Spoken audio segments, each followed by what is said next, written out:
setting sun, is a smoking gun, is a four-letter word, I hope it hurts. Love is a fatal flaw, is a broken jaw, is a burning bridge, move your carrots.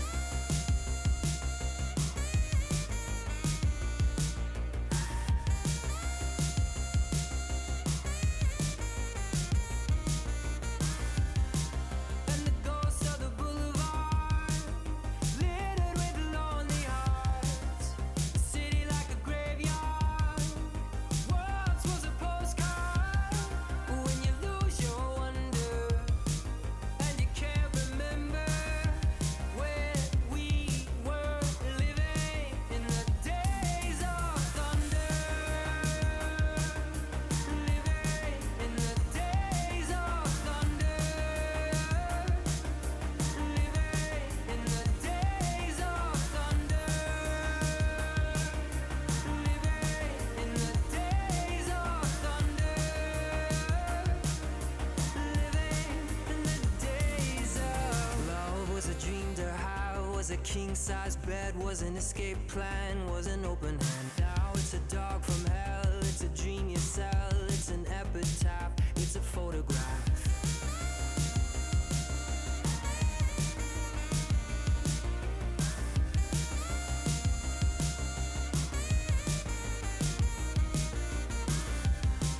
And the ghosts of the boulevard, littered with lonely hearts. The city like a graveyard, once was a postcard. When you lose your wonder, and you can't remember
Hello and welcome everyone to the Overwatch All-Stars Brawl presented by Star Esports.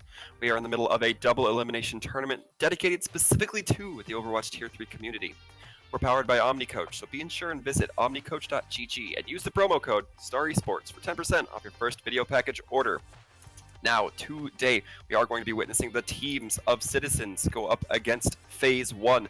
I'm Sir Waltham in the casting booth, and today I'm joined by Shy Guy. Shy Guy, how do you feel about this game today?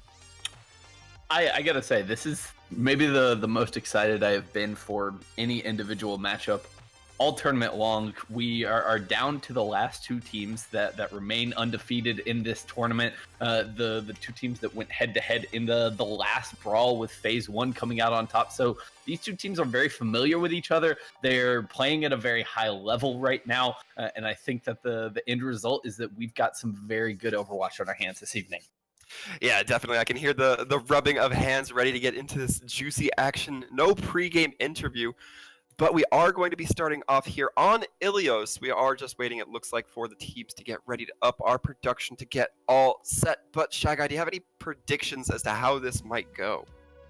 So I really think that Phase 1 is just firing on all cylinders at this point. So coming into this, they have to kind of be the favorites, at least in my mind. They won the last Brawl tournament. Since then, they've won, pretty much everything when it comes to Tier 3 Overwatch. They are just on a tear recently. They seem to have a really good grasp of the meta, especially playing around Salt Shaker on this Orisa. And Citizens still kind of experimenting a little bit with what they like to play, still going with a lot of dive setups, really flexing around a lot, haven't really settled on one specific style. And it's going to be fascinating to see exactly how they match up against Phase 1 specifically. Yeah, I definitely have to agree with you there. Salt Shaker having quite the amount of experience on Orisa. I remember them being in the tournament. It feels like way before Orisa kind of became as meta with the pulled pork and all of that kind of stuff. But now we're definitely seeing it be a lot more predominant, especially in the professional leagues and things like that. Definitely ready to get into it, but we are going to be hopping right onto Ilios. It's looking like our first map is going to be Ruins. That is indeed where we'll be starting out, which makes me have the feeling that we're going to see some snipers on the table here, at least to start things off. This has always been kind of a playground for Widowmaker in particular. The sight lines, the high grounds that you can control are incredibly, crucial when it comes to this map in particular. So those snipers going to be very important here. I'm not 100% sure who is going to pick that up on both of these teams, or if we'll even see it. There's still a lot of options you can go with here on Ruins. It's a very interesting map in the current meta, and indeed default breaking out the Widowmaker to start things off. Yeah, absolutely. Gonna be kind of what we expected here. And honestly, looking at the side of Phase 1, I'm not surprised to see Razor on this Torb pick. Don't know exactly how much we'll see them roll out onto the field with it. But as we've seen, Phase 1, tends to roll that Torbjorn, at least on certain maps. Yeah, they're definitely not afraid to break it out here on Ruins. The other night, Razor, in fact, getting at least 2 or 3 hammer kills alone on this map was really popping off. So I'm always keeping an eye on him. He's going to be very interesting. He's got Romanov alongside him on the Reaper. So much close range burst damage coming out from Phase 1.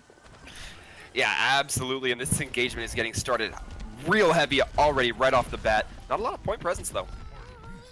Yeah, Dunks and Purple try to dive in, but Romanov is there to greet them, takes Purple out of the mech immediately, didn't have the cooldowns to escape with his life, and so Phase 1 gonna be able to get first control, but Default coming back in here with the kills. Yeah, I talk about it a lot. There's always the situation of if you have to give up the point for a moment just to get the kills and ensure the fight later on, may not be the worst trade possible in this game. And it looks like we're going to see a little bit of a swing back Citizens looking to reclaim. Yeah, they do it incredibly quickly. I mean, Default really gets things started for them, but Ankro chiming in as well, and Purple back into the fight now, helping with the cleanup. They get a nice quick retake. They don't let Phase 1 get entrenched on the point. Only 29% on the board before that comes in. So very solid start here for Citizens. Yeah, absolutely. And Phase 1 is running a comp that you absolutely cannot let get entrenched, because if you try to run a dive onto the Reaper, onto the Torb, onto the Orisa, it's not going to be the most effective strategy battle plan for you. Yeah, and Phase 1 opening up with the Supercharger here, but Ankro just says no to all of your constructs right there. Takes down all 3 there with the Pulse Bomb. No kills out of it just yet, but not a bad start here for Citizens as Phase 1 trying to find their angles, but Dunks very deep into the backline, breaking out the Primal Rage, batting everyone around. And now Salt Shaker a little bit separated from the rest of the team. For now, Citizens kind of just buying some time. Yeah, Dunk's really trying to cause some disruption, having to fall back a little bit from the damage. Going to get healed up by Rack Attack, though. Pretty crucial trance. And Romanov comes in with the double kill from the Death Blossom, gets a third there onto Dunks, and that's going to be pretty easy cleanup there for Phase 1. He uses the teleport to great effectiveness, so much faster. Now with those recent changes, he can be a little bit more mobile and get in position for that ult. Yeah, this is exactly what we were talking about a little bit earlier. We saw Razor get that turret set up. Romanov just kind of posted up, and as soon as the dive came in, it just did not look like the most optimal strategy from Citizens. They really got kind of enforced upon. And now with Salt Shaker breaking out yet another Supercharger here, they're kind of having to back off, but they run right into the waiting arms of Romanov in their backline. He takes down Dunks on the way out, so that's going to be another successful hold here for Phase 1. Yeah, absolutely. It did cost them the Orisa damage amplifier, but it's not going to be too expensive, especially when you look at Purple just demeched on this Diva, having to kind of just chill in the cut, try to regain that Diva Matrix, which, you know, I imagine Phase 1's not going to be too quick to give him. Yeah, the Impersights are at least going to force Phase 1 back. They don't want to play around in default sightlines at the point they break out the amplification matrix from Calda to keep everybody on the side of Citizens at bay for a minute, but Romanov goes down, gets caught out away from the rest of the team, and now Phase 1 committing the rest of their ults to keep this going. Vulcan gets the double kill, and that could be enough for them to close it out here and now. Yeah, absolutely. All the time we see the Diva use that Diva Bomb to try to get those aerial targets, the Pharah, the Mercy, and it worked to excellent execution there. However, it doesn't look like the opposing Diva Bomb going to get as much value. Yes, but it forces them into awkward positions. Dunks capitalizes with a double kill, but still, Phase 1 seemed to have the numbers here on the point with Romanov and Razor playing the cleanup crew. It's just a matter of time before Citizens step off this point and lose their opportunity to turn it around. Enko with a dying rocket barrage. They're not going to get it done in Phase 1. Open things up strong here on Ilios. Yeah, and some severe propers to Phase 1. They really did not give Default a lot of angles to capitalize upon too much. They played that Orisa shield very well. They played almost kind of a mini bunker comp with the Torbjorn turret. Razor and Salt Shaker just looking like they absolutely know how to handle those long sight lines that could be brought down by that Widow, not even making it a threat at this point. Certainly, I mean, they are doing an excellent job of taking Default out of the game, so he's going to make some swaps along with the rest of his team. We're headed over to Well, which means the Orisa and the Roadhog going to be incredibly valuable here. The halts, the hooks for Dunks and Purple could kind of give them a little bit of a boost here, and Default over to the McCree to join them. Yeah, interestingly, we're going to be seeing on the side of Phase 1 kind of a double shield comp. We're going to be seeing Vulcan and Salt Shaker. Interesting to see Vulcan on this Winston going to have a lot more mobility than perhaps the rest of the team, Nox notwithstanding. I'm going to be curious to see how they play it. Of course, no Hog on the side of Phase 1 to really combo that massive burst damage through with. Yeah, he's kind of playing on his own right now, looking to set up a bit of a dive here, gain some space for his team as they kind of play ring around the rosy right now with Citizens. Both teams kind of trading sides at the moment, but Phase 1 haven't really found an avenue to approach just yet. Romanov going deep into the backline with that teleporter, trying to get in onto Ankro, but the peel is there. Default gonna be the first one to go down. Salt Shaker, just the consistent pressure from that Orisa, finding the opening, but they've lost Romanov as well. Yeah, it's not looking like it's going to be the most convincing lead Well going to be taking a dip after dropping the nano, but we still do see the side of Phase 1 have possession. It wasn't looking severely dominant for them, and we're still in this kind of weird phase where the teams aren't on the completely established sides that they spawn on. And now with the supercharger out from Salt Shaker, Phase 1 trying to stick this one out. Despite kind of getting the worst end of the trades in that previous engagement, they've got the faster respawns. Vulcan is back in the fight, but still Citizens trying to keep this going. Default gonna use the high noon just for the reload, and the rest of his teammates flooding onto the point, trying to evict Salt Shaker, but that is a harder thing to do than it is to say. Absolutely. And I kind of like the way Vulcan is playing around Dunks and Purple, really utilizing the Winston leap as soon as they see the mini grab, the halt come out, making that whole hog, the pulled pork, rather, just not be as effective as it could be.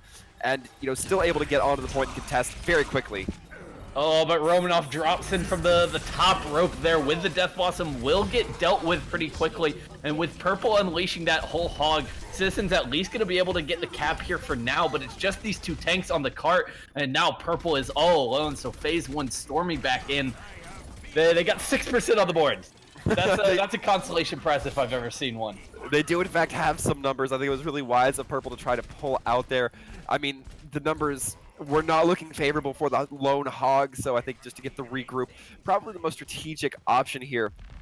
And really, it does not seem like the threat of Razor is necessarily coming out from the turret so much. It's a consideration, but it definitely seems more so like just the Torb is doing just a little bit more work than the turret might lead you to believe. But right now, just trying to switch onto something different. Eincro going to be going on to this far, perhaps shake things up with an aerial view. Vulcan gets into the back with the nano boost and will take down Rack Attack. So Phase 1 with the advantage here, and with Romanov on the flank, they are looking good to close things out here on Ilios. He's in behind, and there's nothing that Citizens can do. Yeah, it is looking like a death toll for Citizens. Nobody left on the field. We're going to see Razor, of course, get the hammer kill.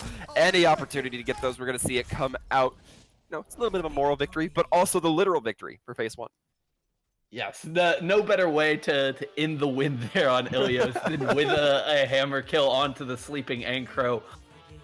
Well earned there from Phase 1. That well was a very back and forth affair, even if the score doesn't necessarily show it. Citizens made a good showing here on Ilios at times, but Phase 1 just too strong on the variety of compositions that they like to play right now. The interesting looks with Vulcan coming out on the Winston for well seems to be working for them so far.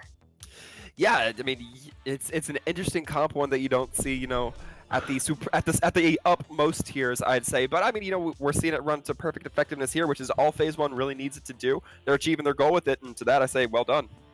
And to be fair, we've even seen not exactly the comp that Phase 1 likes to run, but similar things at the Overwatch League level. We're seeing a lot of, you know, Reaper make its way back into play, you know, more often with a Mei instead of the Torbjorn as kind of the second DPS pick. But it's still a generalized style that is very viable in the current meta. You know, once you have control of the point, pushing back in against those Orisa kind of bunker setups with the Reaper is just incredibly hard to do. Yeah, absolutely. And I mean, we talk about it once. It feels like we're going to talk about it a lot. Reaper can really just be that his own dive prevention, because if you have a tank that just goes in and leaps in even 1 second before, like if a Winston goes in 1 second before a D.Va and the D.Va can't get that matrix, Reaper will just absolutely feed upon the body of that tank. And I mean, we saw it to some pretty crippling effectiveness, and you know, I think that's definitely going to be something that if Phase 1 continues to run, Citizens going to have to really plan around.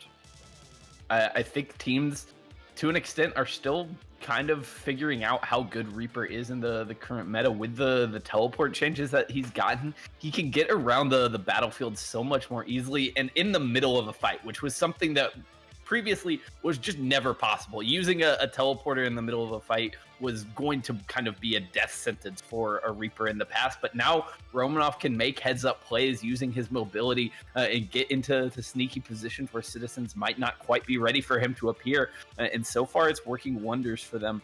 They go up 1-0 here as they look to punch their ticket into the grand final.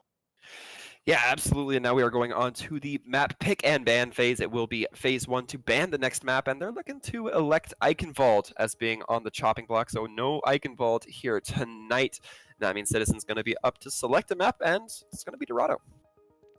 All right, that's an interesting pick here, and I think it kind of fits with the way that Citizens have shown us they want to play a little bit. I think they're a little bit more comfortable running kind of those dive tank setups than they are with the bunker that has been in vogue recently.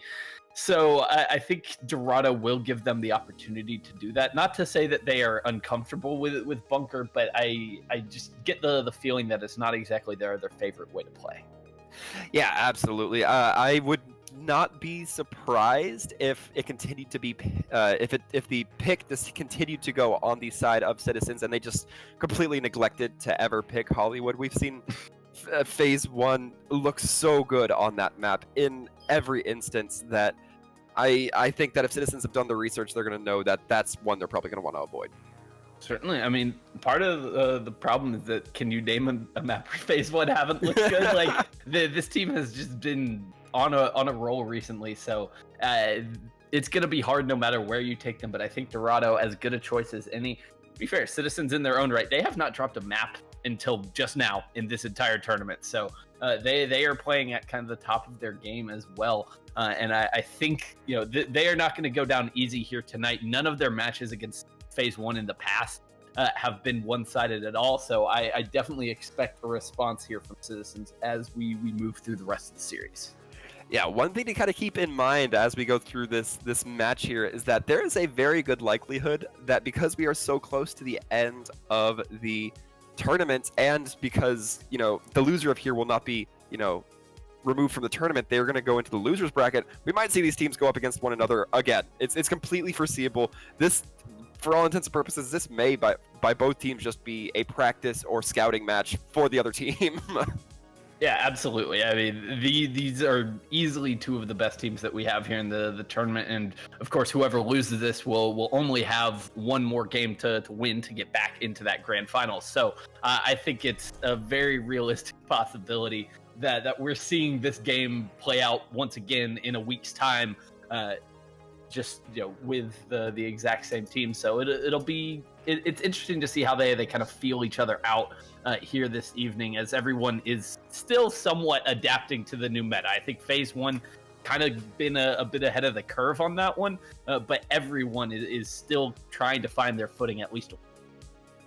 Yeah, and I mean, from what I understand, phase 1 Salt Shaker on that Orisa was ranked pretty highly, if I'm not incorrect. So to have somebody who is ranked so highly on a character that has become so I'd say meta dominant is a pretty good advantage to have as well. One that I don't know is necessarily equivocated on the side of Citizens. No, I don't know that they necessarily have the same level of specialists. They definitely aren't quite as comfortable on that Orisa. And you said that Salt Shaker, a highly ranked player, it's a bit of an understatement. I'm pretty sure he hit rank 1 in North America on the Orisa alone. He has been playing at times with phase 1's parent organization, phase 2 the contenders roster. So this is a very accomplished player, and one who is extremely well versed on his. Yeah, certainly not one to be underestimated here. However, we're going to be seeing Vulcan on the Mei as we roll out Romanov on the Ashe. A little bit of distance. The Mei also coming into vogue a little bit, especially the professional scene, I'd say. Yeah, I mean, and this specific comp has been a bit of the phase 1 special, but they get booped off the high ground very early on, so in a bit of an awkward spot here is Salt Shaker and Vulcan there. They're getting pressed upon by the members of Citizens who want to push forward to capitalize on this advantage, but so far not quite able to do it. Yeah, and we see Default trying to do just some scouting with the Sombra, but not quite able to scout as effectively when he gets slept. Certainly, and he's now in a really awkward spot, trying to go toe-to-toe against Cal. Wants to get this kill, but doesn't want to stick his head too far out and get caught. He's in trouble here. He's going to get frozen up, potentially, by Vulcan. Razor eventually going to get the kill there, but in the meantime, the fight going on the cart is still going in the direction of phase 1. Yeah, and this is I want to talk about. I want to take this opportunity because this is a player I feel like I don't get to see. I haven't seen very much yet. Romanov kind of uncontested on this Ashe right now, already having Bob, already 40% up to the next one. Just some lethal shots coming out. I believe they got the early kill on the Camboyo as well. So there's some good proficiency coming out from this Ashe play. No, absolutely. He is a very scary DPS threat when he gets the opportunity to do so, whether it be the Reaper or in this case the Ashe. Now the nano boost out onto the Salt Shaker is giving phase one a little bit of sustainability there. They're going to use the supercharger to give them, shots a little bit more punch here as well. But the counter from Dunks is letting Citizens push a little bit, and not if Romanov is just gonna take everybody's heads off. Gets the double kill, and phase one gonna be able to clean it up. Yeah, that was just incredible mechanical play coming through from across the team. We actually saw Default get the nano boost from, I believe it was from Rack Attack, but really just not able to do anything because as soon as it comes out, Default on the far cliff side just gets walled off by Vulcan. As soon as they walk around the wall, gets shot by Romanov. Just a tough spot to be in, and Romanov's still not letting off the gas in this situation. I think teams are really starting to figure out how strong Ashe can be in certain compositions. You give her the damage boost from the Mercy, and a lot of the roster could be one shot by that hero. So Romanov really putting that to good use right now. Has the Bob ready to go into the backline, has a good angle to fire in onto Citizens, is gonna get a double kill as phase one just roll over them. Yeah, and a lot of times you'll hear people talk about ult cycling, like, oh, we can use Tracer Pulse Bomb because it comes back so fast. You often hear that about Sombra, and we're starting to see that definitely with Ashe, and those were the only two ults that were invested from the side of phase one. So they invested two of the quickest charging ults to guarantee win that last fight. Pretty effective, if you ask me. And they're still gonna have so much ready to go in this one. Those dragons not really gonna do anything for Ankro, just underneath the members of phase one. He will get the kill onto Romanov, but with the res there, it's gonna be hard for Citizens to really make anything out of this. They have gotten Salt Shaker out of the picture, so the main tank gone for phase one could mean a little bit of progress here for the attackers, but right now they're still at a loss. They need the reinforcements to get back in here. Yeah, absolutely. We are going to be seeing a little bit of an advantage for the attackers, but still, they really need to kind of try to make something happen. Nox going to have that res, did not have it for Salt Shaker, who will be taking a little bit of the longer walk back because of it, but still, Romanov doing a decent enough job to provide a lot of threat in the area. He will finally be dealt with there in the end, but now the rest of phase one pushing back in here with the supercharger. It's Vulcan, Razor, and Salt Shaker trying to keep this one going, but it looks like eventually the spawn advantage is going to be enough for Citizens to at least get the cart away from their spawn. They've still got a ways to go before they get point A, but at least they've started moving. Yeah, but even when this next fight starts, not going to be a whole lot of ults to work with in their favor. I'm noting most specifically that Transcendence. That was a costly ult to have to give, even if it was necessary. However, not a lot on the side of phase one either. But we are seeing the Doomfist come out from Razor. And he's already found Paydirt, taking down Default, now looking to get into the back line, but with that supercharger out from Dunks, Citizens just going to be able to keep up the pressure here and should be able to finish off point A, keep themselves alive here on Dorado. They just got to clean up these last few members of phase one. It was very close to a full hold at the spawn doors, but eventually phase one do crack. Yeah, and now that we're no longer seeing kind of that rush to get that first point hold, Razor going to be switching on to the Hanzo. No more Doomfist for the time being. But Cal going to be having a nano boost up soon. That is probably the only ult on the field except for Purple's Diva Bomb. Also seeing a swap come out from Rack Attack. That Moira going to be good for clustered healing. So they might be expecting maybe something a little bit more team spread damage-wise. So something a little bit more bursty.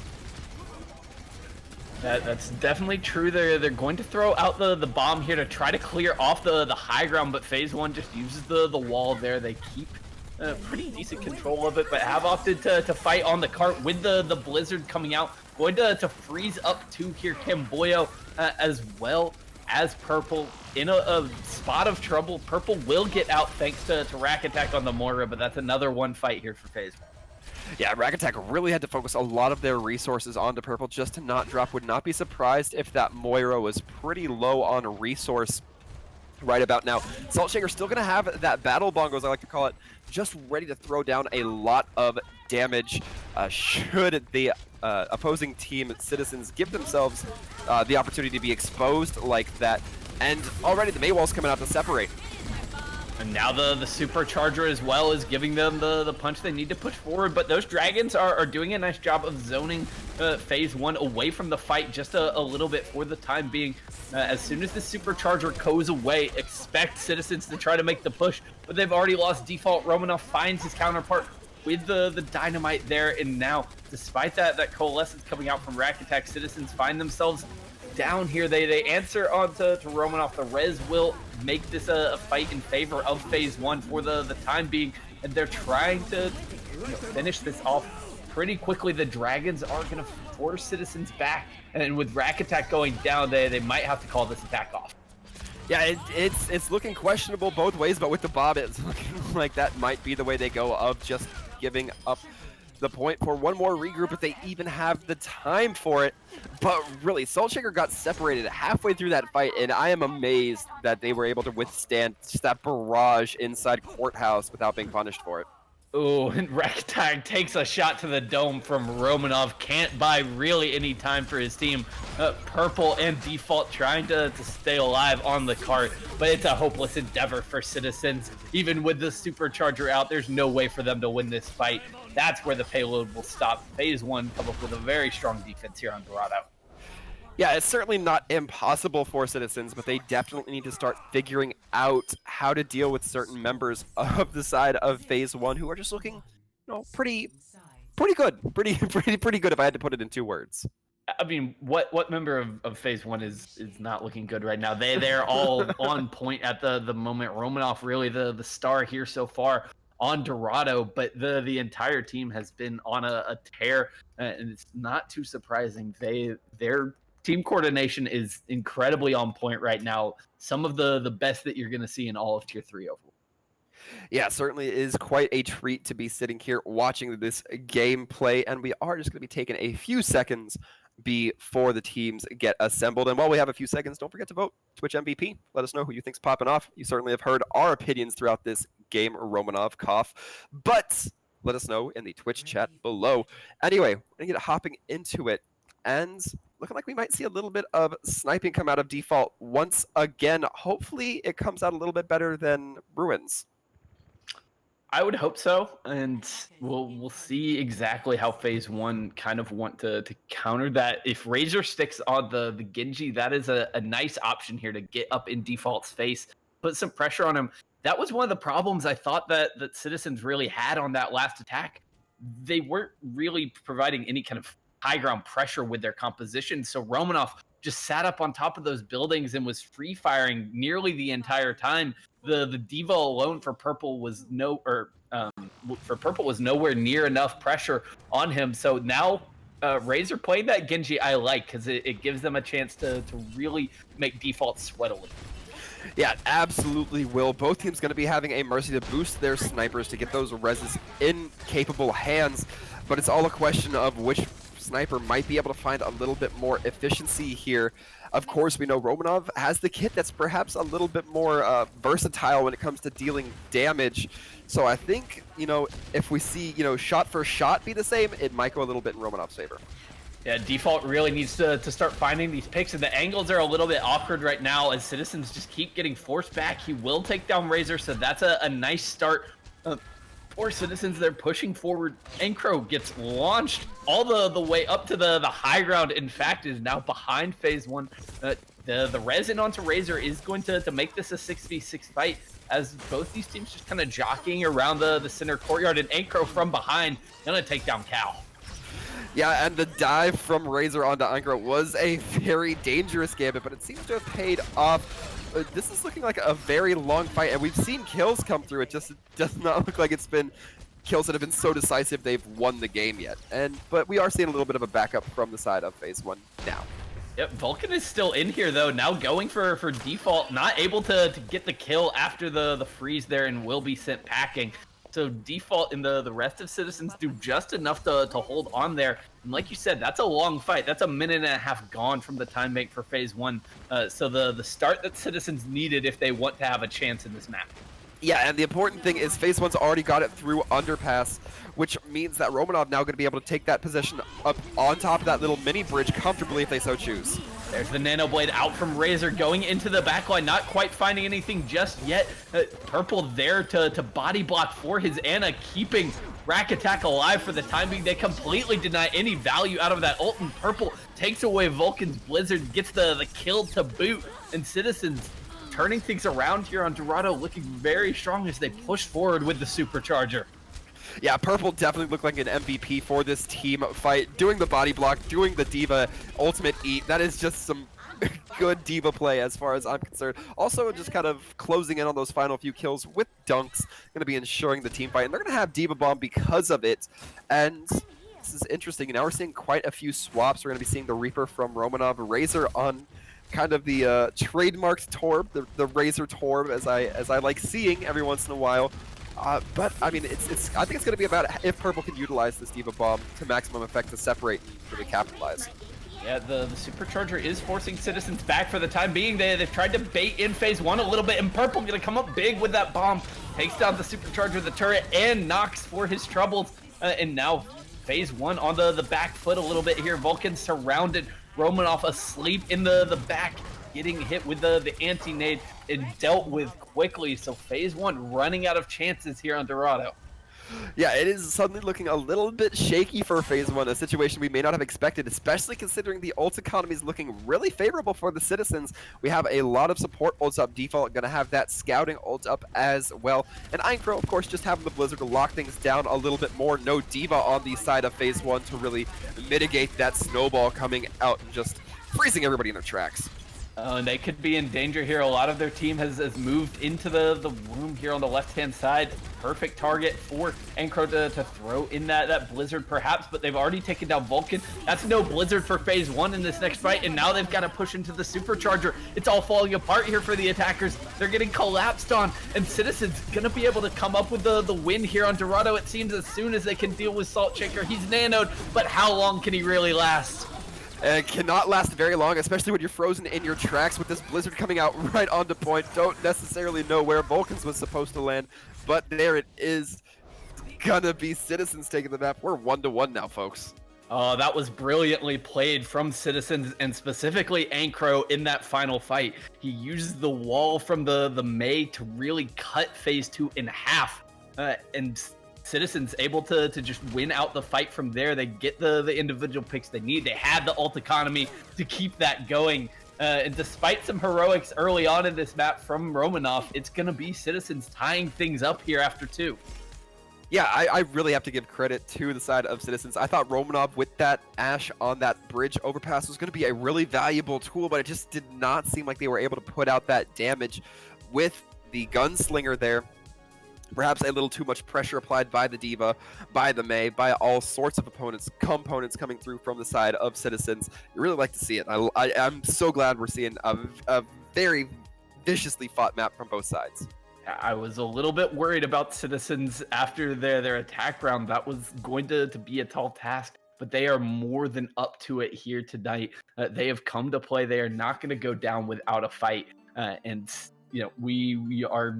Even after two, it's going to be fascinating to see where this series goes from here. We've got the map bans and picks coming through in just a moment. It's going to be Citizens banning out their first choice of the night. Yeah, absolutely. And like I said, I know you said that we always see phase one looking good on pretty much every map, but I think Citizens would be a little bit silly not to ban Hollywood. I think that's perhaps phase one's kind of best map. I've never really seen them look that shaken on Hollywood, and I think Citizens might be agreeing with that, as they are going to go ahead and ban Hollywood for this next round. That's a smart choice in my mind. I do think they're making the right call here. So now phase one gonna be able to take us somewhere else, and you know, like we said, they've got plenty of options here. There's more than enough maps where they are perfectly comfortable in this pool. So now with the choice, they're looking to swing the series back in their favor. If you're phase one, you can keep calm in this situation, knowing that all you need to do from here on out is win your map picks.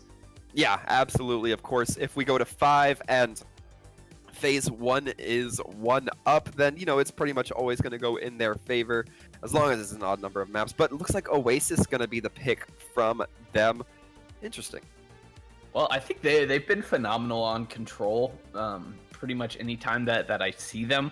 So I really understand this pick. I think Oasis is great for their style of play. It allows at times Romanov to flex between his two best heroes, the Ashe and the Reaper, really effectively. And I like this call. They've been very good on this map. So now it's just going to come down to the execution against Citizens here.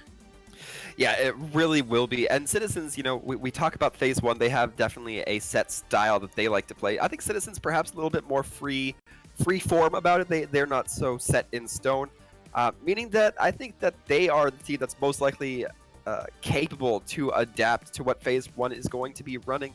And I look forward to seeing how that's going to play out specifically here on Oasis. I'm a little bit more interesting just because I think we might see Citizens go away from this kind of bunkery setup that we've seen for the most part. There's at least a possibility of it. On University, I don't think we're seeing anything other than Orisa as the main tank. It's probably not happening here.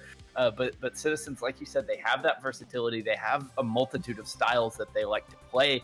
And it does give them options here, especially as we go into Control, where each of the submaps brings a little bit of a different flavor to the picture. Yeah, certainly willing to see it. And I do hope that we get to see some Pharah action. I know that that's a pretty risky ask, considering that, we just saw Romanov performing so excellently with the Ashe. Similarly, Default, a very capable Widow. So, throwing Pharah into something like Gardens might be a little bit of a tough pass. Yeah, I mean, Ankro has been known to break that one out for Citizens, so I wouldn't exactly be shocked to see it, but you've got to be scared. If you're a Pharah player and you're running into Romanov on the Ashe, you're quaking in your boots just a little bit. Yeah, and it looks like I'm going to be getting my wish as we do start off on University. I'm going to be seeing how this plays. I definitely would not disagree, though, Shy. I think you were right in it is looking heavily like Orisa favored. Yeah, absolutely. I mean, I think Romanov probably breaking out the Reaper as well here. The Torbjorn for Razor, no surprise whatsoever. Yeah, this is looking like a very fundamental style phase 1 comp, who gonna be ready to roll out here.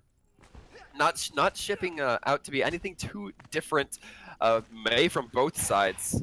Ironcrow gonna be feeling particularly comfortable enough, and Purple maybe gonna be rolling that Pharah. It looks like it's going to be the case. No, Kemboyo making the swap over to Mercy there at the last second, and no Ashe coming out from Romanov, at least at the start. They might make that swap after a fight or two if it goes against them, but for now, Purple gonna have free reign up in the sky. Yeah, and really it's gonna be Vulcan trying to just focus down that Pharah. I imagine Cal gonna be trying to throw a few shots, but don't forget, getting dropped into that pit is basically like a 3-second elimination with the walk back time considered.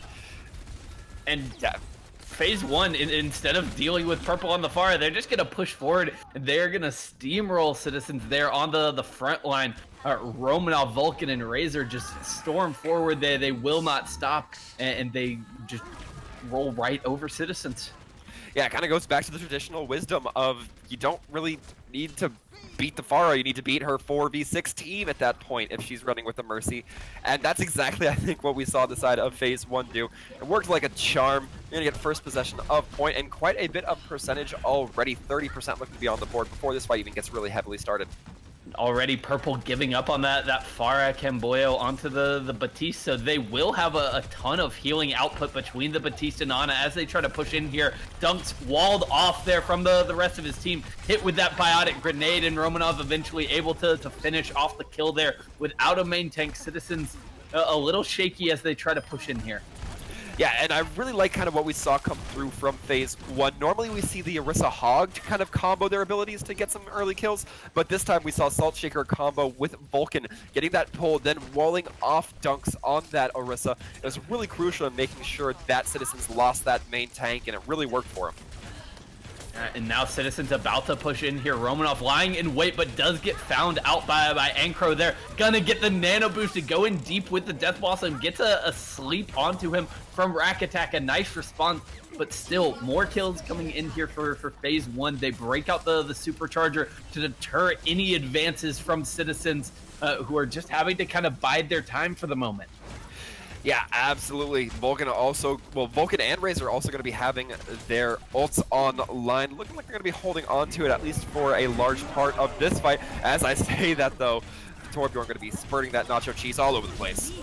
And in the meantime, Default Unleash the Dragons got the pick onto Vulcan as well. And now Citizens finally making something happen here. They've still got to deal with Romanov in the back. And Razor finds one as well. What was looking like a fantastic fight for Citizens is now turning the other direction. Phase one wanting to close it out 100-0 here on University. And it looks like they're going to get it.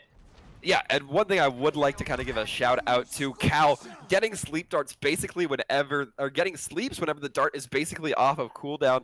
Right at the very end there, saw it get hit onto the Hanzo. Prior to that, it hit the D.Va as she was nanoed. And, you know, even if you hit a sleep dart, you know, that's basically an elimination until the person wakes up, which, you know, if you're on ladder, it can be instantaneously, but in these kinds of team-based environments, it can basically be a 6-second neutralization of an opposing enemy. Yeah, and unless you are Romanov and you're a nano boosted Reaper and Citizens just wake you up while you're in the middle of your backline. So the tiniest things there making a big difference. Phase one just capitalizing a little bit better on those sleeps there. They're able to avoid, you know, hitting those sleeping targets and waking them up without securing the kill. So they're going to be coming out on top here. And now, once again, we're rolling out with a double main tank composition for phase one, this time with Vulcan on that Reinhardt. Yeah, definitely curious to see Einkro on the Pharah now as we see Romanov on that Ashe. Not quite a disagreeable pick, as there is a little bit more high ground for the Ashe to work off of, and already claiming kills out of the gate. Yeah, it takes down both of the Far Mercy duo with some help from Salt Shaker, who went towards the jump pad. Now looking to clean up the rest of this fight as Purple gets demeched. The remaining members of Citizens not going to be able to stick around for very long. And Razor now over onto the Reaper, continuing to put some pressure as they flee. Yeah, it certainly seems like the Reaper torch has been passed. And, you know, we're seeing the swap-offs come. Einkro going to be going on to that Hanzo, perhaps trying to build up those Dragon Arrows. Perhaps try to just play it with a little bit more of a separation style when it comes to the ult game. Either way, we're going to see Default come out with this Infrasights. Bob getting thrown out a little bit early. Yeah, it's not really going to do much other than keep Citizens at bay for the time being. They don't want to push into that, but still Romanov able to find the kill on the Citizens, who was fully retreated, fully back towards their side of the map. He still sticks his head out and finds some pay dirt there, as so far Citizens haven't been able to punish him at all. Yeah, Citizens really need to kind of rethink their battle strategy. They do not seem as efficient on, or seem as proficient on these control maps as we've seen them be on Dorado. And right now they're starting to get a few kills. Einkro going to be cleaning up Salt Shaker, only going to be able to barely tell if it's enough. Bob getting slept. And normally that would be bad for phase one here, losing your main tank, but they've still got Vulcan on the field, so they are still more than capable of going into battle here as Citizens. You know, they haven't really gotten an opportunity to take a solid fight since the first one, losing members on the entries, and now they are running out of chances. Yeah, at what point do you think, okay, yeah, we spent a lot of time doing this, but let's just all back up, get a regroup phase going in, and just give it one good push? But, I mean, already we're seeing Dunks go in pretty aggressively onto the gazebo right out of the gate. Gonna be kind of stranded there until they get the nano. Yeah, he will drop in and try to find some targets, looking for Salt Shaker, and the self-destruct from Purple is going to finish the job, gets the double kill, and that's the opening that Citizens needed as they try to come in here and stave off the defeat here on Oasis. They're going to be able to do it after a time, but it takes them all the way to the end, and it takes them nearly every ultimate they had available.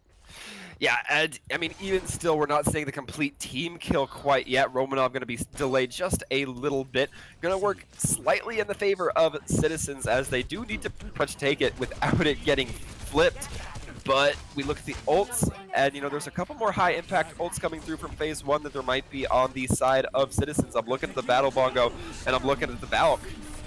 And there's the supercharger out from Salt Shaker, just taking control of the front line, but it goes down pretty quickly. Nice focus there from Citizens to remove that threat, and they've gotten Razor out of the fight as well. So a 5v6 here for the defenders as they look to keep this one going for a little while longer. They're in a pretty solid spot with phase 1 just kind of pushed back for the time being. Yeah, and it might be a little bit more difficult for Razor to find a high degree of utility here, given that there's so much high ground, so much mobility that can come through from all the heroes on the side of Citizens. He's gonna have to really be sneaky with that Reaper teleport if he wants to try to catch somebody off guard. Otherwise, he's pretty much gonna be rolling with his team, and that might not be the best situation for this Reaper as he gets brought down. He is going to get Rez back up, and now is in a position to perhaps capitalize on Dunks, who is forced to use the Primal Rage. He went in trying to deny that Rez, couldn't get there in time, and had to kind of waste that Winston ultimate. Not able to get much out of it, but now Default has the imprecise, and that makes him very dangerous. He takes down Romanov up on the high ground, and Citizens are turning this one around. Yeah, they certainly are, and I mean, it's kind of a half split from FaZe right now. They have Salt Shaker Cal as well as Romanov kind of in that little side pocket, but the rest of their team got picked off after the Bob had gone out, after the Amplification Matrix had gone out. So it's really a tough spot, and they need to get somebody on the point contest. Yeah, they get Romanov there on the Tracer, speedy enough to get back and trigger it while the rest of his team regroups. They've got Salt Shaker on the Doomfist. I think this is the first hero I've ever seen him play besides Orisa, but Vulcan already chiming in, gets the self-destruct kill onto Rack Attack. Is the opening that phase 1 might have needed, and with Razor dropping in with that Death Blossom, he's trying to turn this fight in their favor. The flip's starting to come through for phase 1, but they've got to find the kills, and their comp is a little bit mismatched right now. Vulcan goes down, and it's just Razor and Cal left alive on the point, and they are getting batted around by an angry scientist. It's all down to Razor and Nox. They step away, and Citizens turn that one on its head from 99% all the way up to 100 for them. They stay alive here on Oasis. Yeah, and I mean, you say Razor steps away from the point, but really that was just all good play from Dunks, realizing that Reaper's Wraith form was out of commission. He just knocks Razor just outside of that ring, meaning that the countdown timer is going to tick down so fast, Razor's not even going to have the opportunity to step back, and it's just some good play by Dunks, some misopportune timings by Razor. But now we're going to be seeing them come through. And while I do have a moment, I want to give a special shout out to Kalisti OW for the tier 1 sub. Much thanks. We love this community showing us that support as we get going here onto Gardens. And Ankro breaking out the Pharah. We saw Purple try to pick this up on University to not a great amount of success here, but a little bit of a different look now from phase 1. They are actually going with that Halt Hook combo. Razor going over to the Roadhog, showing his flexibility right now, and already phase 1 get onto Dunks immediately and grab the advantage. Yeah, absolutely. Getting that early pick, supremely crucial here. Rack Attack going to try to reclaim, though. Yes, he does get the kill onto Romanov, but the flip goes over to phase 1. They've lost Vulcan out of the mech, and Nox will fall as well. So slow and steady here, the name of the game for Citizens, is Ankro flies up above in the sky, laying in the damage, and it looks like they are going to be able to slowly whittle down these members of phase 1. Razor doing his best to keep the point alive for his team. He's so sustainable, especially with Cal pumping heals into him. Yeah, very much so, but that means a lot of ult charge going to be given over to Citizens. Romanov going to be an absolute pest, taking down the support line of Citizens as well. And that's going to probably allow them to turn things in their favor here. They've still got the sustainability in this fight, and Citizens just having to back out, even though they kind of won the first engagement. Romanov just gets in there and makes the hero play to turn that one back around. Yeah, interesting here that we are not seeing any shield tanking come through from phase 1, just Vulcan and Razor on the Roadhog and Diva non-respectively. And, I mean, normally you'd say that's a silly comp, but it seems to be working out pretty decently for him so far. And Salt Shaker picking up the soldier, really just controlling the high ground right now, but hit with that biotic grenade, and Purple will secure the kill. So an advantage here for Citizens, and that barrage is only going to secure things for them. Ankro gets 2, survives, is going to pick up the kill on the Vulcan as well, as they clean up this fight. They get the flip. It comes after about 75%, but Citizens are back in this. Yeah, absolutely. The most crucial thing about the rocket barrage coming out from Ironcrow was it killed Nox mid-beat, meaning he is not going to be having that in the coming fights. So that is pretty brutal, and I mean, it's 84% for phase 1, but we've seen Citizens pull it from 99%, so this is certainly not out of the question for them quite yet. No, not by any means, especially with Ankro patrolling the skies for the time being, laying down damage into these chokes. As phase 1 try to come in, they'll open it up with the bomb from Vulcan, and Camboyo down from that one. Salt Shaker breaks out the visor as well, hunting for targets. Ankro doing a decent job of staying away, but can't hide forever. And the soldier able to do some damage, but trades back and forth mean that Citizens are still in this, but they don't have a lot of members at this point. Yeah, it's looking pretty sparse from both sides, just a 2v3 at the start of it, but we're going to see the reinforcements flood in from phase 1. Even Razor hopping onto that wrecking ball just to give a little extra speed onto the reclamation for phase 1. Dunks commits the primal rage there, but he's focused by the entirety of phase 1 pretty quickly, so they are going to be able to get the retake here. Citizens just trying to buy some time for themselves. They get it up to 57%, and they're going to have a final opportunity to come back in here and get the retake. Yeah, final is the exact appropriate word in this situation. Rack Attack only going to be having the Coalescence online. However, Nox has that sound barrier. A lot of sustain for phase 1, meaning this fight might drag out for a long time if it doesn't end real quickly here for the side of Citizens. And they get the opening they needed. Salt Shaker is down, and Nox again goes down in the middle of the sound barrier. Romanov gets the double kill, trying to keep it going with that pulse bomb, trying to make the hero plays for phase 1. But do they have the sustainability to keep going in this fight? He's being pesky, he's being hard to deal with, but he doesn't have a lot of support from the rest of his team. Now, the Doomfist in play for Ankro wanted to get back into the fight. It's do or die here for Citizens. They throw out the bomb and get absolutely nothing, but they're slowly trying to whittle down the remaining members of phase 1. Yeah, this is looking so scrimmy for both sides. They're just trying to get any kills they can, but it's consistently looking in phase 1's favor, and it needs to be the side of Citizens maintaining presence on the point. And phase 1 goes over to these very brawly heroes towards the end. Razor on the wrecking ball. They break out the Brigida for Salt Shaker, and it's enough to push them over the line here on Oasis. They regain the lead in the series, go up to 1, and get match point. Yeah, absolutely. We're seeing just a complete brawl there. That was, I think that was my favorite of the 3 submaps we saw here. Just in terms of how action-packed it was. Now, I mean, and you can tell right now, these two teams are so evenly matched at the moment. They are going toe-to-toe no matter where we go. It's been fantastic to watch so far. I'm loving the adaptation that we're seeing from Citizens, and phase 1 answering back. It's a beautiful tug of war to watch right now. And I cannot wait to see what we have in store for the remainder of this series. Yes, of course, we are about to be hopping into the map pick and ban phase. If I'm not mistaken, it will be on the side of phase 1 to ban the next map. And, you know, we talked about it a little bit earlier. Doubtful that they would ban a control map, but even if they did, kind of irrelevant. Won't be seeing it up next anyway. But they still do have kind of a few options here. Surprisingly, have not seen Horizon Lunar Colony banned. This is the farthest I think I've seen the map not get banned in this tournament in a long time. That's there you go. You speak of the devil and he shall appear. Horizon Lunar Colony gone here, phase 1. Remove it from the pool. I don't think we'll ever get to see it played, but you know, I'm kind of okay with that. A single tear rolls across my cheek every time I see Horizon Lunar Colony banned. But I can't necessarily say I blame the teams. It can definitely be one of those maps. But with that being said, Citizens now going to be up to pick the map. As I mentioned a little bit earlier, they will not be able to pick Li Zhang.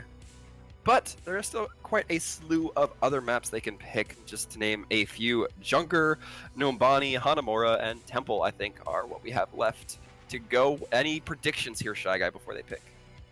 This is a really hard call. If I'm gonna guess, I would have said Numbani, but I guess that right as the pick actually comes through, it's gonna be Junkertown here, which makes quite a bit of sense to me, especially if we think about what is kind of common to be run, especially on point A. The double snipers have been in vogue a lot lately, and Ankro and Default is a pretty terrifying pair when you put them together. Yeah, certainly. It makes sense when you frame it in the concept of DPS play for the Citizens as opposed to against Phase 1. Default definitely seems to be leaning on that Widow. I think we saw it both in Dorado and Ilios, if memory serves. So it's kind of a no-brainer that we would see them kind of go through with that pick. Phase 1 electing to be on the defense to start. So for those of you at home, Phase 1 still going to be on the left in blue. And, you know, they are certainly at match point, so they kind of need to set the pace here, set the tone, I'd say. Absolutely, and I mean, I think this is a fantastic map for them. I've seen Romanov play the Ashe on this map before to great results, so I'm a little concerned here for Citizens, but I think this was a solid choice for them. They need to come out here on the attack and really show us something, because you know their backs are against the wall a little bit here. They want to avoid going down into the lower bracket. They want to punch their ticket straight to the grand finals, avoid playing any more games, and this is their opportunity to keep that hope alive. Yeah, absolutely. This is do or die for the team. And now we're going to be seeing, as we get loaded up here into Junkertown, the teams are ready and locked to go for our fourth match of the night. We're going to be seeing what the defense might be leaning towards. I would be willing to bet all the shoes I have in my possession Salt Shaker is going to be running Orisa. I don't even think that's an argument on this point, aside from Orisa just being very good on Junkertown. It's Salt Shaker. Yes, I cannot imagine. I mean, although I gotta say, Oasis part of the fun of that map was the fact that we got to see him flex around just a little bit, something that we're not necessarily used to, and you know it was pretty good. His soldier looked quite solid there on Oasis. He flexed to the brig at the end to kind of help them close things out, so he's got a little bit more in his pool than the Orisa that we might be used to, but I don't see him going away from it anytime soon here on Junkertown. Such a fantastic map for that hero. Can really, you know, whether you're playing it on the attack, where it's great for moving along with the cart, or you're on the defense, you can control those high grounds on point B, even on point A here. It really, it's a hero that just kind of fits. Yeah, absolutely. Speaking of hero selection choices, gotta say I'm a little bit surprised to see Romanov on the Widow instead of the Ashe. I was kind of certain that we'd see that, but with these long sight lines, it makes a little bit of sense. Widow perhaps tuning in a little bit more finely to those long alleyways, but still I think a lot of utility could have been brought from the Ashe, but we'll just have to see how it plays out. Okay, well, Phase 1 gonna have their hands full here with Default breaking out the Bastion for the pirate ship setup. Already the hook in onto Vulcan. No defense matrix for the defenders, and they're in an awkward spot here with Default getting rezzed back into the fight. That kill doesn't really earn them a whole lot of purchase here. With Salt Shaker going down, Citizen should just be able to clean this one up slow and steady.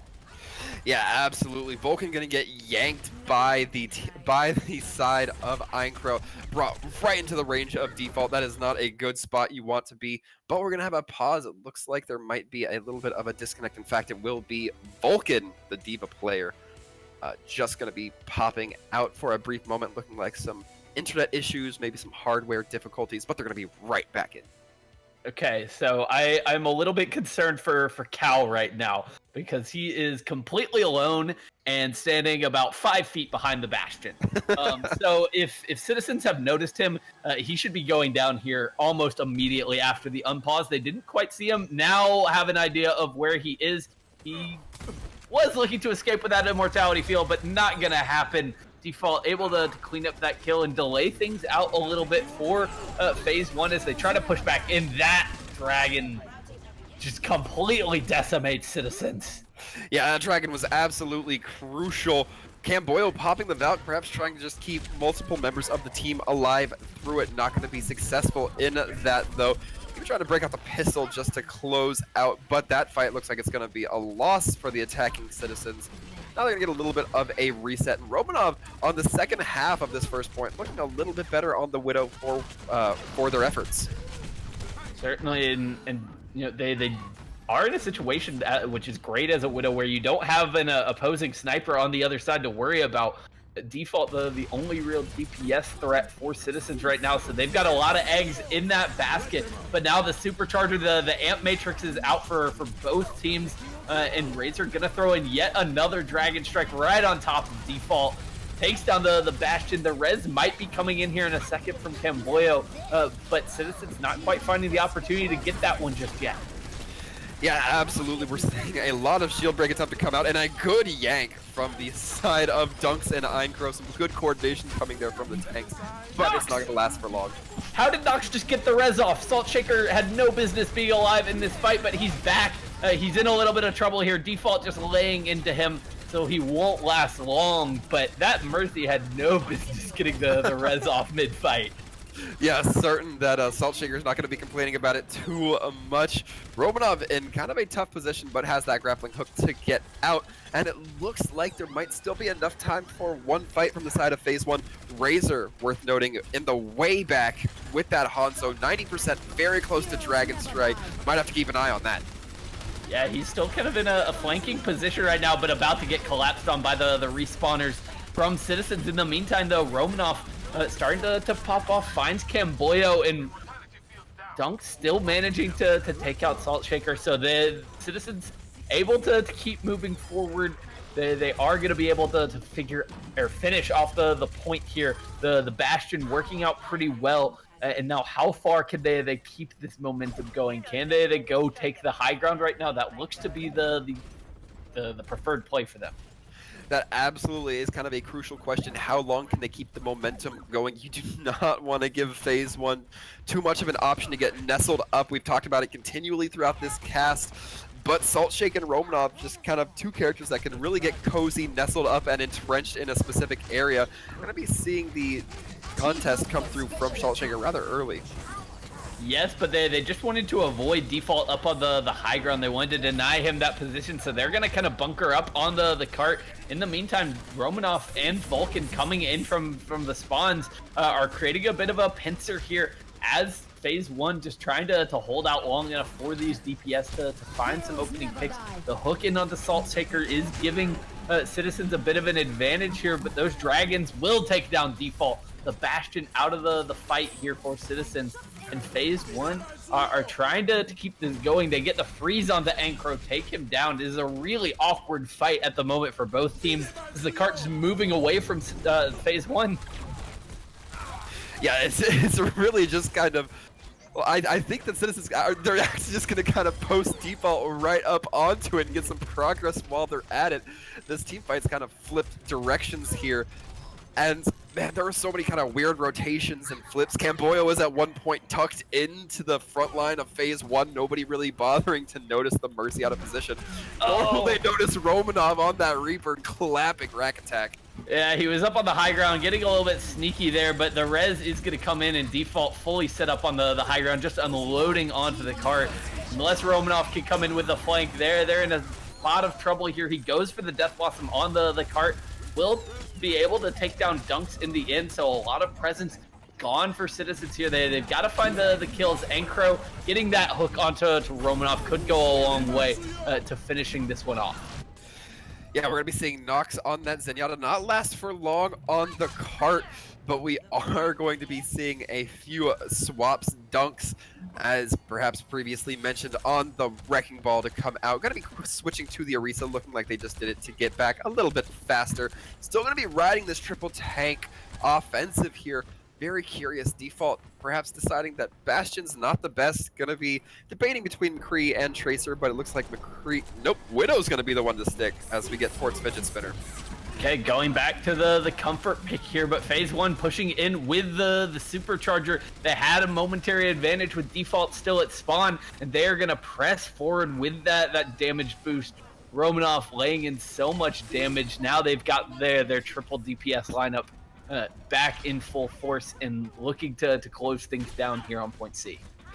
Yeah, and there's not going to be a whole lot to really deal with Romanov. I mean, if you have default on the Widow, you can deal with Reaper right up until he gets in your face, and then it becomes a lot harder of a task, or when he gets up in your tank's face. But a nice Ice Wall coming out from Einkro going to prevent the members of Phase 1 from just dropping out of the window right out of the gate. Yeah, and some swaps here for Citizens. They put default now on the Hanzo. Einkro on a Mei of his own. Trying to get in here and get some freezing down onto the members of Phase 1. Romanov is going to be frozen up, but they can't finish off the kill. The Transcendence from Nox keeping them going. And with those Dragons on the cart and Razor laying in shots, there's not a whole lot that Citizens can do there. They didn't have the ults to really try to break through. Yeah, and we're seeing the ults kind of lean a little bit more towards the side of Phase 1. They're going to have that Blizzard, which is really good at locking down units. And even getting onto the point is going to be very difficult with Vulcan having this Blizzard online. Of course, Rack Attack going to be having that amplification matrix, but even still, that's kind of a hard situation to maneuver. Yeah, but Vulcan throws the Blizzard right into the waiting defense matrix of Purple, who has since chimed in with a couple of kills here onto Romanov and Nox. So, Citizens able to regain control of the cart here, push Phase 1 back, but they're down to less than 30 seconds remaining, and they've still got quite a distance to cover. Yeah, Vulcan doing a really good job of kind of stalling out. It was only for a few seconds, but that Mei just absolutely using the rotations, using the kind of maneuverance of the placement of the ice block to really just buy a few more seconds, let the respawns come in a little bit more evenly. And now it's suddenly a very even looking fight in terms of ults. Now Einkro having the Blizzard this time, however. Default wins the 1v1 Reaper duel up on the high ground, and that's going to deny Phase 1 that Death Blossom coming out from Romanov. So now an opportunity here for Citizens to make something out of it. They throw out their own Blizzard. The Amp Matrix is out, and they're all firing through it. They're finding the kills that they need just to clean up on to Vulcan, Nox, and Romanov now, who goes into the back with the Death Blossom, will get a double kill and alive for the time being, but eventually focused down. So Citizens gonna get a little bit more movement here. Can Phase 1 come back for a final recontest? Yeah, you gotta imagine that feels pretty bad for Nox to pop that Transcendence, but the Blizzard, but the Amplification Matrix gonna make it irrelevant as everybody still just drops on your team. And then Death Blossom out from default, not going to find a lot, but he doesn't need it to buy some time for his team. They clean up the stragglers, and Citizens able to finish things out here on Junkertown. Yeah, Citizens, you know, performing a lot better than their kind of endings of the first and second point would have led you to believe. They're finishing, you know, in overtime, yes, but finishing Junkertown in and of itself, especially against a team such as the caliber of Phase 1, nothing to sneeze at whatsoever. Certainly, especially when you consider, I mean, point A took a decent amount of time for them to finally break through. They were held for quite a while there at the initial choke point of the third section of the map. So that to finish at all is an excellent showing there for Citizens, one that's going to guarantee them another round if and only if Phase 1 finish the map themselves. But at the very least, if you're Citizens, you know you cannot lose it right here.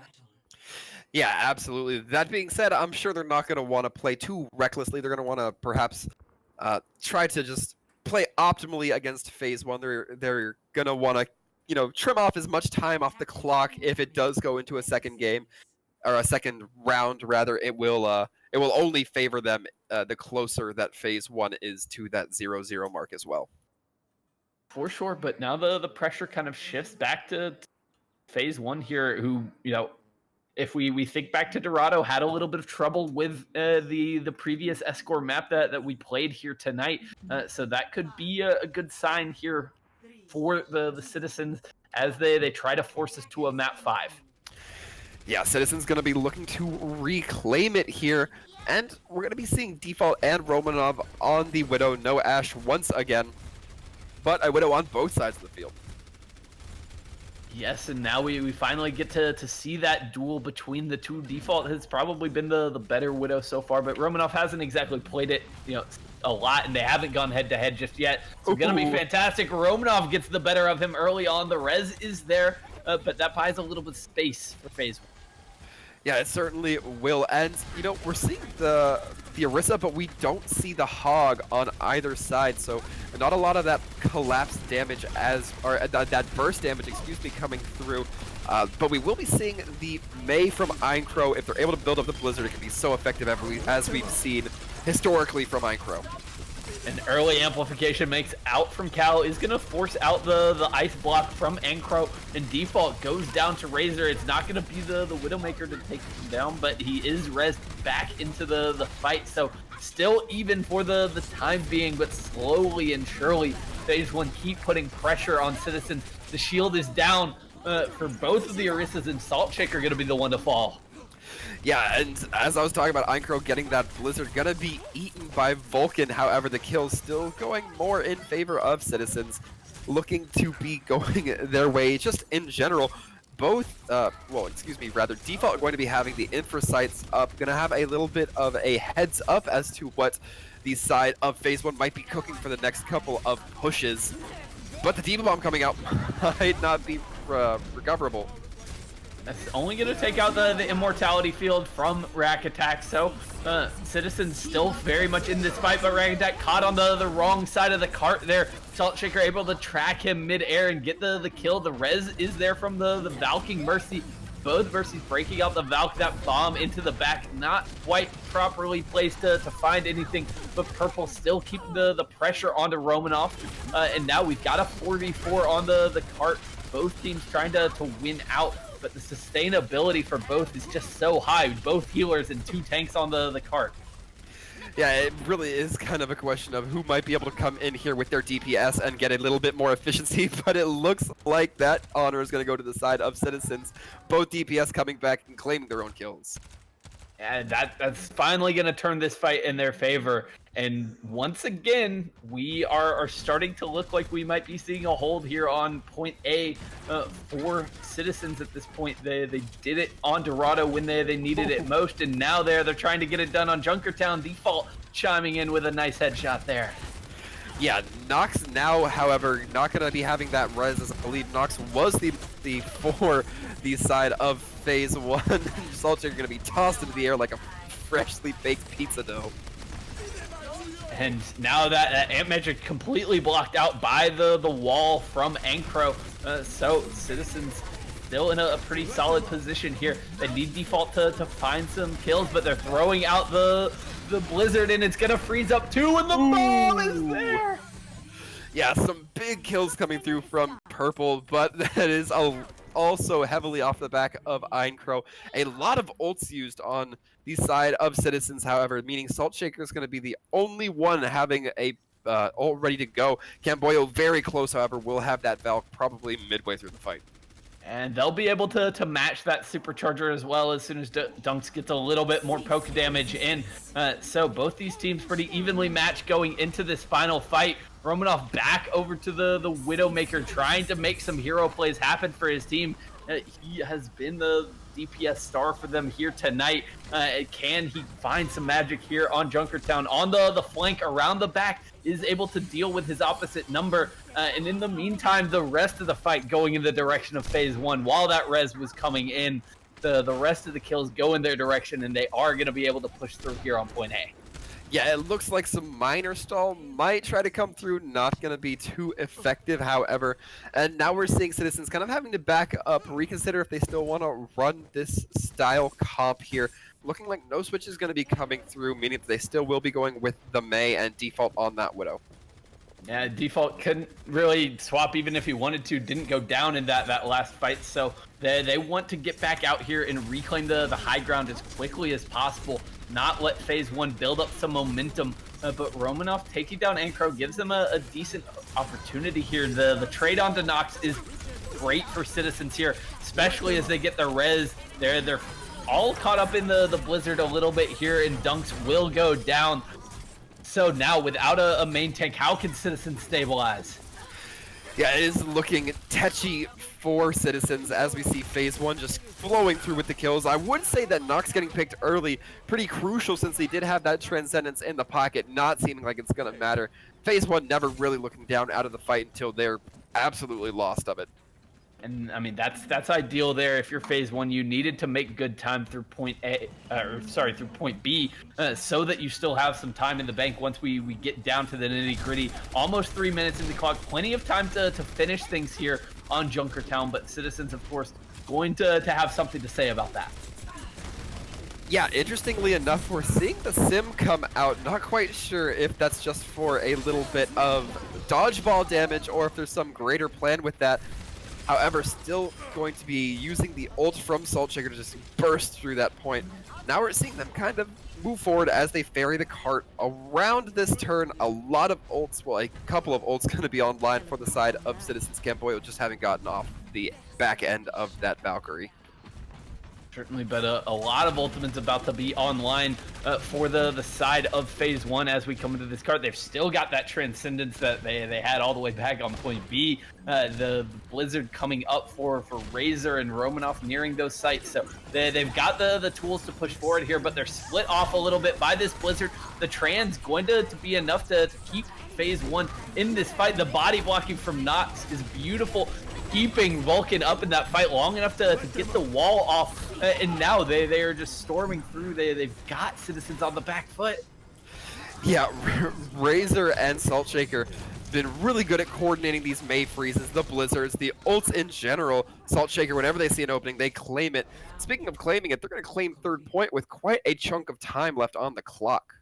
Yeah, almost a minute and a half remaining for the side of phase one. So they're going to have a distinct advantage as we roll into extra rounds here. Of course, Citizens only getting a minute to work with since they did finish in overtime. So now they've got to, get up on their high horse, and they've got to move quickly here if they want to have a chance to stay alive here on Junkertown. That's exactly it. We're going to be seeing exactly how these teams handle as we get into this last minute phase for the side of Citizens. If they are able to get onto the cart, it's going to be a little bit of a momentum battle, and seeing how phase one is going to be able to crack that. But if phase one can stop them from getting that momentum in the first place, equally well. Absolutely. And, I'm going to be interested to see if we see that Bastion setup once again from Citizens. It was, mixed results, I would say, the first time around breaking that out, but it looks like here with only a minute left, they don't want to put all of their eggs in that basket, perhaps, although, we still have plenty of time for some swaps. Vulcan sticking on the Symmetra here. This is kind of a new look for phase one, something I at least haven't seen before from them. But he continues to flex his muscles and go to pretty much any hero he wants, apparently. Yeah, Vulcan going to be doing that. Perhaps just trying to get a little bit of turret damage right out of the front. But also that wall can be so powerful from Sim. We're already seeing that Sim build up quite a bit of ult charge. And it's looking not too bad for the defense. They're doing a good job of not giving up any distance from the cart.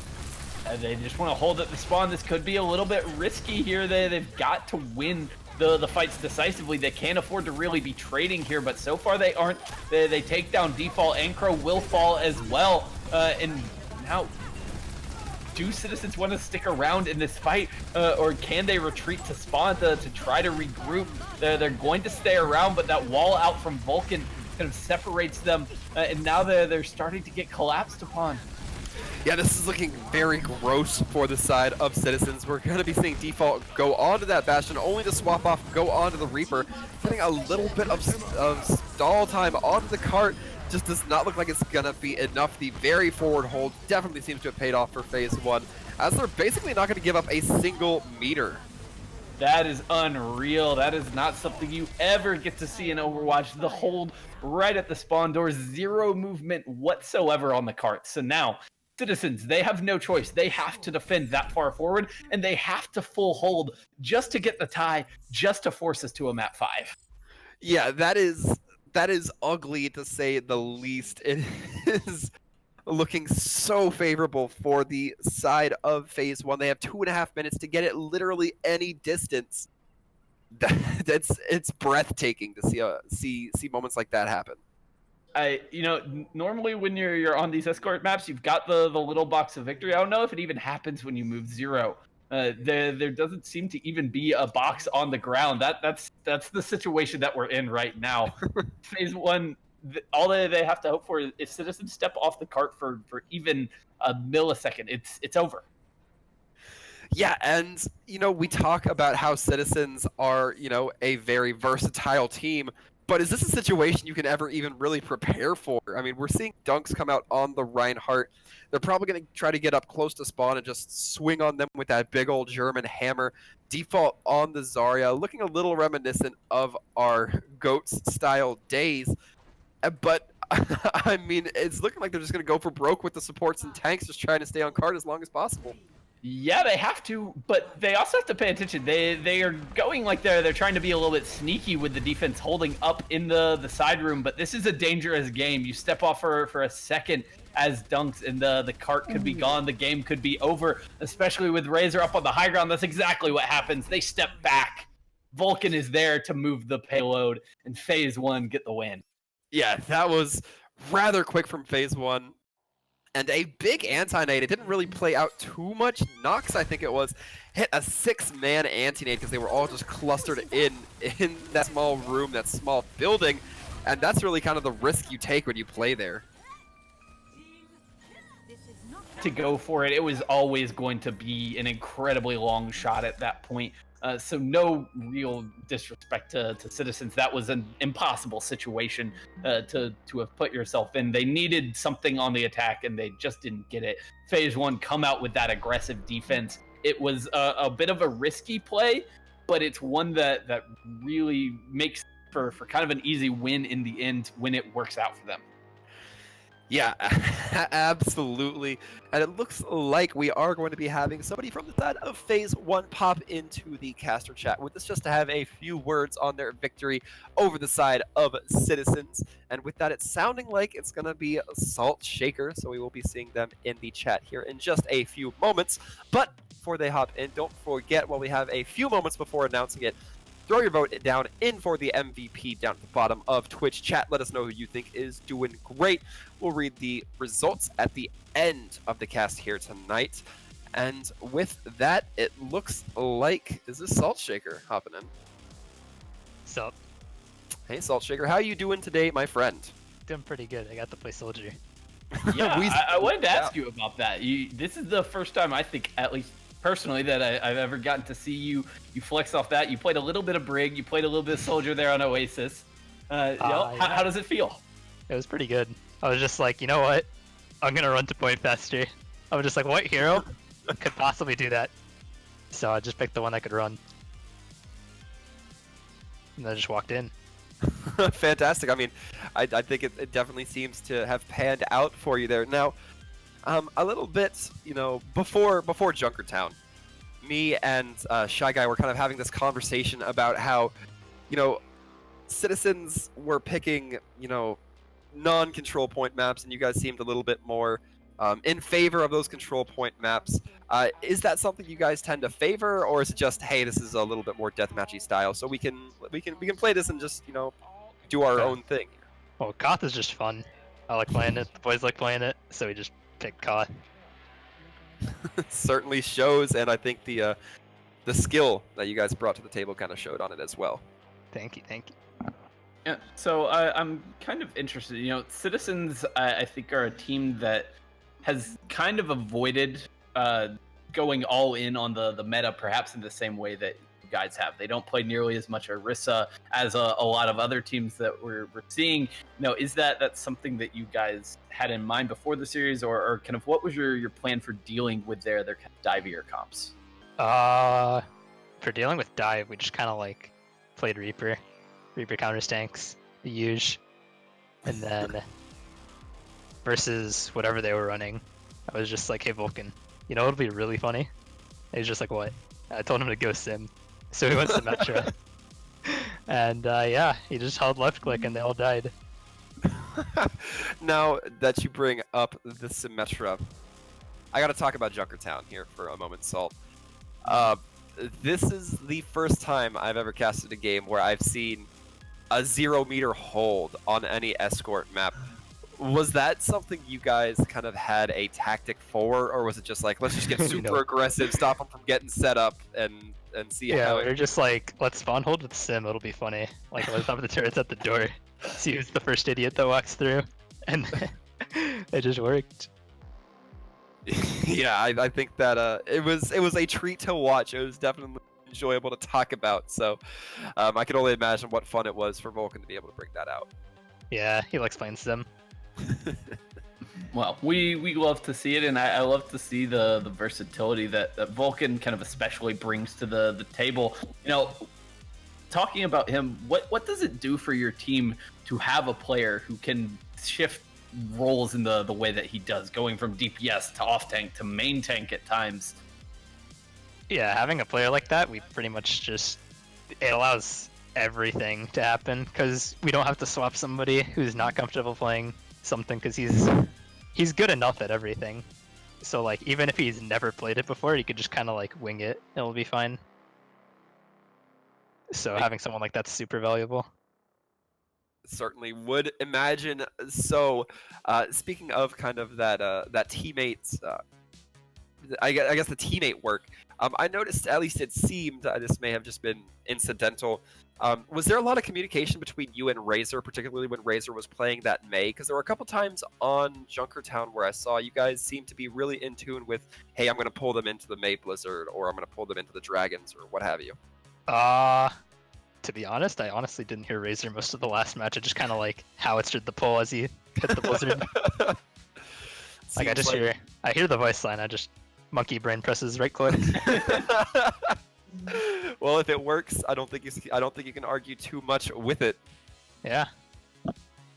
Absolutely. So you guys, you punch your ticket into the grand finals here with the win tonight. Looking at the rest of the tournament, I mean, is there anybody that you would like to see going up against you in the grand finals? You want to get another crack at Citizens, anything like that? I'm not gonna lie to you. I don't know what the other bracket looks like. Fair enough. You don't have to worry about it, because you never go to the lower bracket. You don't even have to pay attention to it. My job is show up for the matches and play them. Fantastic. Well, with that being said, we're about to let you go here, Salt Shaker, so you can decompress, hang out with your team, or whatever it is you like to do after the matches. But any final words, any shout-outs, any less than BM sayings you'd like to give out to anybody? Well, Cyphate got really mad that I didn't call him out last time, so the shout-out goes to Cyphate. All right. Well, fantastic. Cyphite. I'll actually be casting with Cyphite tomorrow, so make sure anybody still watching, you tune in this time tomorrow. Well, I guess 9 o'clock tomorrow to catch that game. But Salt Shaker, thank you for letting me plug that. Thank you again for coming in here, hanging out with us, and just answering a few of our goofy questions. Alright, no problem. See you later. Take care, my friend. Now, with that, we are just waiting for the MVP vote to about wrap up here. But Shy Guy, what do you got for MVP? Who's your personal MVP player pick? That's such a hard call. I mean, part of me wants to go with Romanov, but I think, honestly, I think Salt Shaker is kind of the centerpiece of this team, the main tank, the solid rock. And I always have a soft spot in my heart for main tank, so I would lean towards Salt Shaker, but there's so many good options when you're looking at that Phase 1 roster. It's stacked from top to bottom. Absolutely, I have to agree with you. However, sounds like the viewers at home have a slightly different opinion. Viewers' choice MVP going to be going to Romanov, the Ashe play, the Reaper play. I can't say I'm surprised. We saw a lot of utility coming out of that player in kills and in so many other aspects. So congratulations, Romanov, and once again, congratulations, Phase 1, for taking this. Absolutely. They move on to the grand finals here, awaiting whoever emerges from the lower bracket. We still got a couple games to work our way through. As you said, tomorrow night you'll be back here casting Redacted versus Winnable, and then Citizens will meet the winner of that. So they are still solidly in this tournament, have a very good shot in my mind to fight their way back and to get that rematch with FaZe. Absolutely. But for tonight, I think that's about ready to wrap up our performances here. I want to say on behalf of everybody here at the Overwatch All-Stars Brawl, thank you guys for tuning in. If you liked what you saw, be sure to give us a like, a follow, a tweet, or whatever your preferred social media endorsement is. And once again, do want to give a little bit of a shout out to our tier 1 subs. I believe it was Khaleesi OW, so thank you once again. But for us here at the Overwatch Watchers Brawl, I have been Sir Waltham. You can catch me on Twitch or Twitter, Sir Waltham, WALTHAM. And you can find me on Twitter at ShyGuyOW. Thank you all for joining us this evening. We'll catch you on the other side.